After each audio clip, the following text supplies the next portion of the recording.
मेरे साथ देवेंद्र बबली जी, पूर्व राज्य मंत्री और पंचायत मंत्री हैं।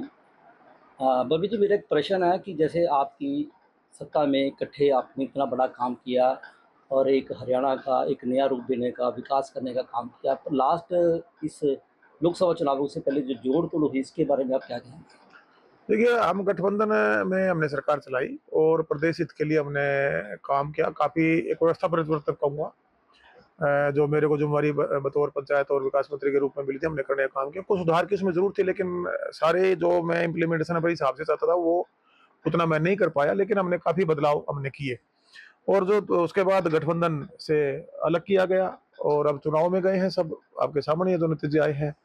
मैं इतना ज़रूर कह सकता हूँ कि जो गाँव के अंदर आज जो एक परिस्थितियाँ बदली हैं, जो गाँव के लोगों में एक विश्वास जगा, वो डेवलपमेंट धरातल पर देवेंद्र सिंह बबली लेकर गया। ये विज़न, चाहे लाइब्रेरी लेके आना हो, जिम लेके आना हो, गाँव की फिरनियाँ हो, एलईडी लगाकर गाँव को शहरों की तरह चमकाना हो, जोड़ों का जीर्णोद्धार, हालाँकि 15 पहली सरकार के था, लेकिन वो इम्प्लीमेंट नहीं कर पाए थे। इसी प्रकार इन सब कामों को हमने इम्प्लीमेंट करा। हाँ, थोड़ा-सा जो सरपंचों वाला मामला हुआ था, उसमें मेरा सुझाव जिस ढंग से मैं चाहता था, मैंने कहा जी 4000 जो कम आबादी के गाँव हैं, पर कैपिटा जो हमारा स्टेट और सेंटर का फंड जाता है पर कैपिटा, उसमें 5 लाख तक का मैंने उस टाइम सरकार के सामने अपना एक ये सुझाव, नोटिंग भी मेरी फाइल पे है, बार-बार मैंने की है, कि उनको हम इसको इस पैसे तक इनको मैनुअल करने दें। और जो ज़्यादा इनकम के गाँव हैं, बड़े महाग्राम पंचायत हैं, उसमें उस पैसे को 1 पैसे तक बाउंड करके उसके बाद उस पैसे का आप टेंडरिंग की बेस पर लेके जाएँ। क्योंकि हमारे मेरे सामने बार-बार ये समस्याएँ आती थी। हमारे डिपार्टमेंट की तरफ से भी बार-बार उस पे नोटिंग, आप फाइलें अगर देखोगे, हमने करके भेजने का काम किया, लेकिन सीएमओ में जाकर कहीं न कहीं उन पे ऑब्जेक्शन लग जाते थे और उसका कहीं न कहीं थोड़ा-सा मुझे लगता है कि और सुधार की उसमें ज़रूरत थी। एक जो मुख्यमंत्री जी बार-बार पोर्टल के ऊपर बात करते रहे कि भी हरियाणा में उन्होंने पोर्टल व्यवस्था की है, पोर्टल व्यवस्था की। क्या आपके अनुसार उस पोर्टल व्यवस्था को आम जनता या आम लोग समझ पाए इस चीज़ को? नहीं, देखिएगा, देखिए टेक्नोलॉजी का लाभ लेने की कोशिश की गई, उसमें हमारे पास बैकअप सिस्टम की कहीं-कहीं कमी थी। जैसे मान लीजिए प्रॉपर्टी आईडी आया, उसमें बहुत लोगों को परेशानी आई। उसमें जिन एजेंसियों को काम दिया गया, उन एजेंसी ने प्रॉपरली काम नहीं किया, उससे लोग परेशान हुए। व्यवस्थाएँ अच्छी थी, लेकिन वो इम्प्लीमेंटेशन उनका ढंग से नहीं हो पाया। इस कारण कहीं न कहीं आम जनमानस, चाहे परिवार पहचान पत्र की बात आई, उसके साथ कनेक्ट करके जो इनकम से जोड़ के जो और सुविधाएँ थी, तो जहाँ-जहाँ हमारी डिलीवरी में हम प्रॉपर नहीं थे, वहाँ उसका नुकसान जनता को हुआ और उसका एक रिएक्शन भी आपको कहीं न कहीं लोगों में था। और सरकार, देखो, जब भी कोई बदलाव आता है, उसमें समस्याएँ तो आती हैं। लेकिन उसको दुरुस्त करके या उसको प्रॉपर ढंग से, पहले इम्प्लीमेंटेशन से पहले उसकी एक प्रॉपर प्लानिंग करके ना, बैकअप स्कीम लगाकर उसको शुरू इम्प्लीमेंट कर करना चाहिए था। उसमें कहीं न कहीं और सुधार की ज़रूरत थी।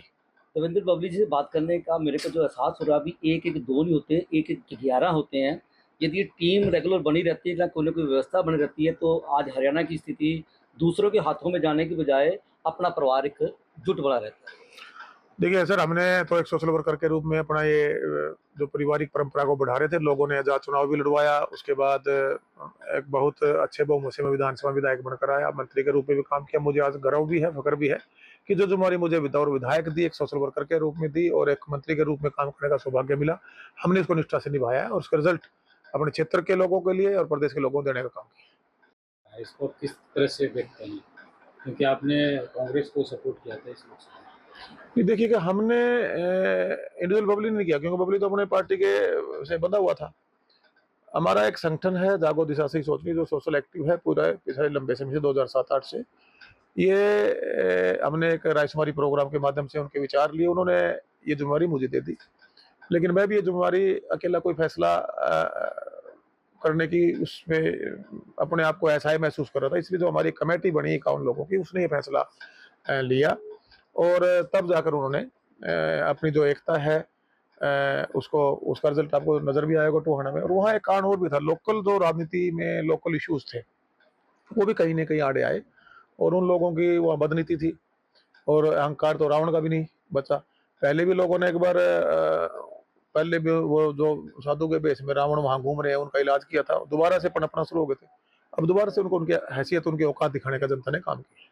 मुझे लगता है ई टेंडरिंग और पीपीपी और प्रॉपर्टी आईडी इसका बहुत प्रभाव पड़ा इस इलेक्शन में। नहीं, नहीं, इसमें दोनों बातें थी। देखिएगा, ये एक जब भी आप टेक्नोलॉजी आई, उसका लाभ जनमान बिचौलियों खत्म करने के लिए, ये मैं इस पे इसके अगेंस्ट नहीं था। लेकिन इसके इम्प्लीमेंटेशन में कई जगह जो अधिकारियों को, जो यहाँ हमारे एसी रूम के अधिकारी थे, जो ग्राउंड की रियलिटियों से वाकिफ नहीं थे, या जो डिलीवरी जो जनता तक जिस ढंग से पहुंचनी थी वहाँ जहाँ जनता को परेशानी में का सामना करना पड़ा, वो इशू मैं मान सकता हूँ। जैसे मैं हमारी पंचायतों में ही टेंडरिंग में था, मेरा सुझाव था, मेरी फाइल पे, मेरे 3 बार फाइल पे नोट कर करके एज ए मंत्री मैंने वापस सीएमओ में देने का काम किया। लेकिन वहाँ जो बैठे थे हमारे उस टाइम के मुखिया थे, उस बात पे वो अडिग होके खड़े होकर नहीं हमने करना है। मैंने कहा जी, मैं जो हमारे छोटे गांव हैं 6200 पंचायतों में से 4000 पंचायतें ऐसी हैं जिनकी इनकम ही हमारी जो पर कैपिटा के हिसाब से स्टेट और सेंटर का फंड है वो 5-7 लाख ही आता है, 2 लाख से लेके, तो वो उनको हम बिल्कुल 100% अलाउ करें कि वो मैनुअली उसके अपने छोटे मोटे जो गाँव के काम करा सके। जो बड़ा बजट है या जो हम सरकार से डेवलपमेंट का पैसा दे उसको आप टेंडर बेस पे ले जाए, तो उसमें फिर सारी चीजें एज ए मिनिस्टर रहते हुए मेरे हिसाब से भी वहाँ थ्रू नहीं हुई गाँव में। और उसका कहीं ना कहीं जो है कि ये कुछ तो राजनीति थी, इसमें कुछ एक्चुअल समस्याएं भी थी, तो उस पर यहाँ सुधार की जरूरत थी, मैं खुद मानता हूँ। लेकिन कई चीजें सरकार के हिसाब से चलती है, मिनिस्टर के हिसाब से नहीं चल पाती।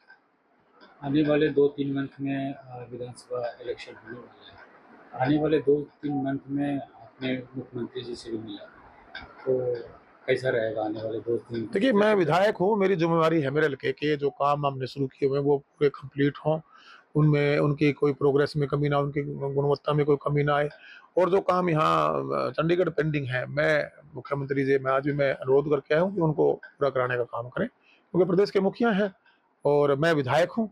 मेरी जनता ने मुझे अपना जनप्रतिनिधि चुना है, तो मेरी ये जिम्मेवारी बढ़ती है और मेरे लोगों का अधिकार बढ़ता है उसके लिए डेवलपमेंट प्रॉपर ढंग से जाए। और हमने एक बदलाव प्रदेश में बतौर मंत्री के नाते और बतौर विधायक के नाते टोहाना में हमने करने का काम किया है।